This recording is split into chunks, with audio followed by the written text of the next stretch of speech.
Acclaimed by TBD, a fictional sci-fi comedy podcast.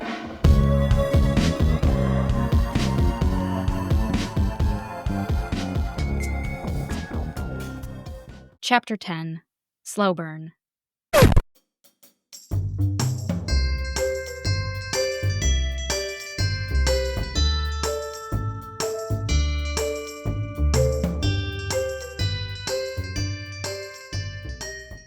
Ahoy, passengers! You're aboard The Love Trope, a romance podcast that promises smutty reads for everyone. I'm your host, Sharon Manovich, Sharon Manolage, about romance novels so you can set a course for your next reading adventure.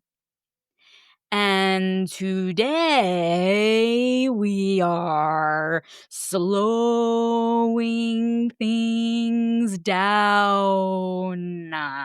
Okay, I can't talk in slow motion this whole time. We're slowing things down because the romance novel topic that we are discussing today is the slow burn. A slow burn is a term used in the romance world to describe a relationship that takes a while to develop. Think The People We Meet on Vacation, Pride and Prejudice, The Deal, You Again. Honestly, I think there's even a romance titled Slow Burn. The appeal of a slow burn is that it creates tension and it raises the stakes, and when the two romantic leads finally get together, you as a reader feel triumphant too. It's like when a crowd of people watches a person save their dog from drowning in a river, and you're all cheering for the dog that got rescued, not once thinking maybe you could have done something to help the person rescue their dog from a river. I like a slow burn because I really like the concept of putting things off until they have to get done. Oh, realizing I'm in love with my coworker and I finally get a chance to tell them? Nah, I'll put it off. Telling my fated mate I'm pregnant with their child? Nah, he has other things going on. I'll deal with it later. Slow burns mimic the human existence because if there's one thing that we as humans all want more in the world, it's less responsibility. So, reading a slow burn romance reminds you it's human to not do anything you're supposed to do. It is human to put things off until whatever you're dealing with just magically fixes itself. You're just taking your time. You're letting things breathe. Is it procrastination? Is it laziness? Sure. But I see procrastination and laziness as skills. And reading slow burn romances can help you strengthen those skills. It has for me right now. For example, our interim monarch influencer slash dictator thinks I am hard at work right now in here, turning my little podcast studio into a school for the descendants of a civilization that is now in, and I'm using her words here, a soft launch. She asked me to do this last month, and I am proud to say that I have been doing a great job staying put and making zero progress on this thing that I am supposed to do. All thanks to the way characters delay sharing their feelings in slow burn romances. For example, there's illness. There is a great section in The People We Meet on Vacation where Alex and Poppy's travel plans get thwarted because Poppy gets sick. Getting sick is such a brilliant move when it comes to slowing the burn. So, I told Reese that I had blinking sickness, which is a completely made-up disease, but I said that it only happens to women 35 and older, so everyone believed me. And I had seven great days where I was catered to and not expected to clean out this podcast studio. Another slow burn tactic you can use is hiding. And I'm talking about physically hiding. It is a great tool to slow a burn. In The Hating Game, when Joshua doesn't meet up with Lucy at the bar like he originally intended, that is such a great, brilliant move. In fact, I have been using the same tactic. Whenever Reese comes looking for me to ask how I'm getting along, cleaning out this podcast studio, I have been hiding in a small cave where weird nocturnal rodents shit right into my hair. It's been great. And then I have also been more antagonistic with people, which is a necessary evil. But look, if Mr. Darcy does it to Elizabeth, why not use that tool in my arsenal? Like when Sydney came up to me this morning, she was like, "Do you want help cleaning out this spaceship? I can be an extra set of hands." I was like, "Great, you know what your extra set of hands can do? They can go around to everyone you see and they can punch them in the face twice. And don't forget to punch yourself too while you're at it." And you should have seen the look on her face. It was, well, I mean you had to be there. Jane Austen would be proud. So now I am starting a new religion that doesn't believe in education. So I can tell Reese that her making me give up this podcast studio is technically religious persecution. So I'm thinking of names for my religion, like what my god or gods are, like a creation story and all that. Shit. What are you doing in there? Nothing. Fucking podcast? It's not. Tell everyone. Reyes, don't tell anyone, please. I just do this because I'm losing my mind. And I don't want people to... Reyes! Billerina, come here. Here, Billerina, I need you to attack everyone so they never find out I record a fake podcast in here. Go on. Go attack them. Go kill them. Go. Hi. It's really late. And I realized I never finished this episode. Everyone's sleeping, and I can't. And I stumbled my way here in the dark. For the record, I finally held a stick with a fire on it for the first time so I could see. So, that was exciting. The only thing that got burnt was my hair, but it's so long that it was a slow burn. Hence, look at me bringing it full circle.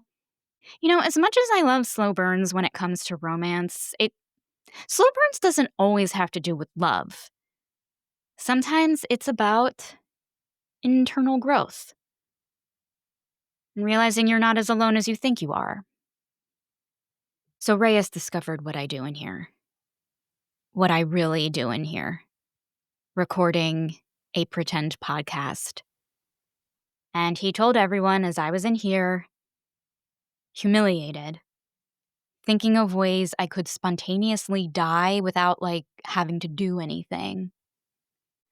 So, when I knew I had to come out eventually, I was expecting to see everyone pointing their fingers and laughing at me. Well, the Decipraxins use their tails sometimes to point, so I was expecting an interspecies circle of mocking. That is what I was expecting. But they were all looking at Reyes and not me.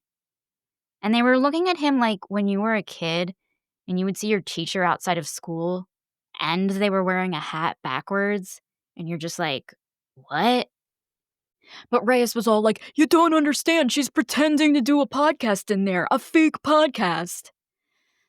And then it evolves into all the humans trying and failing to explain to the Decipraxins what a podcast is. And all the while, I am just covering my face, wishing that the questing party off to find the demon really did think that I was the demon all along, and they could return and kill me right away. And eventually, Reyes was like, "It doesn't matter what a podcast is. What's insane is that it's an adult woman playing make-believe in there instead of helping out around the camp." And then Derry the Judicious was like, "Reyes, you don't remedy what currently deprives New Deciprax." And then Reyes was like, "What?" And then Julia was just like, "He's saying you don't do shit around here, Reyes." And of course, Reyes was like, "Okay, now you're changing the subject." And I just couldn't take it anymore. So I cut him off and I was just like, Reyes' point is that I am a sad older woman who goes inside of a spaceship to record a fake podcast about romance novels. That is what he is saying. And he wants you all to laugh at me or criticize me or whatever. So, you know what? Here's your chance. Here's your chance to say whatever you want to my face. I know you all find me incredibly annoying. I know you all hate that I don't contribute and that I whine, and now you have this factoid about me that I'm shirking my survival responsibilities to play pretend host for a podcast about books that only sad women read. So just go, just do it, just tell me how much of a fucking loser I am. And then, of course, it got really quiet. And then Jesse was like, you know, whenever I breastfeed Tom, I pretend like he has a nipple on his forehead, and I lean in and I make a sucking sound like I'm feeding from him. And it's just, weird because, forehead nipples and he's my baby, but it's how we bond. And so I guess what I'm saying is I do weird things alone too.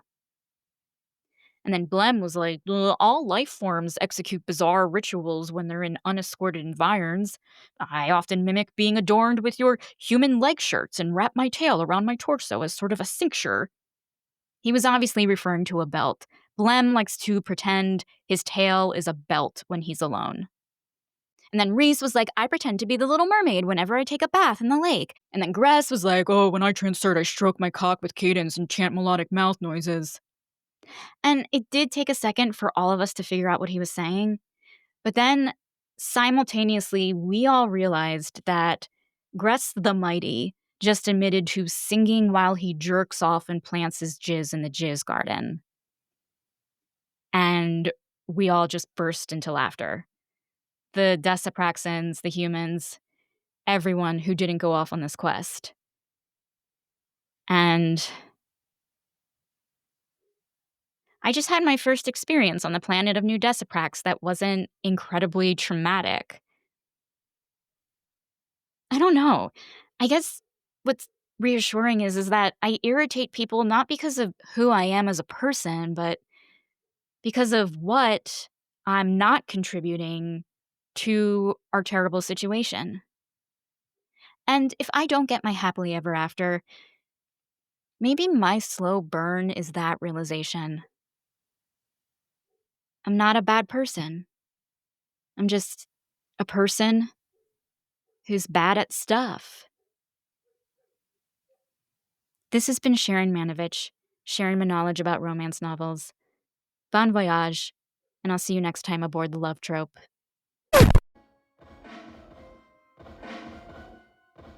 Claimed by TBD is a presentation of Too Stupid to Live, a podcast that reviews romance novels $5 and under. This episode is written and performed by Becky Feldman, music by Victor Natas and Codebox. Claimed by TBD is a work of fiction. Any similarities to actual persons living or dead is purely coincidental and would be pretty incredible.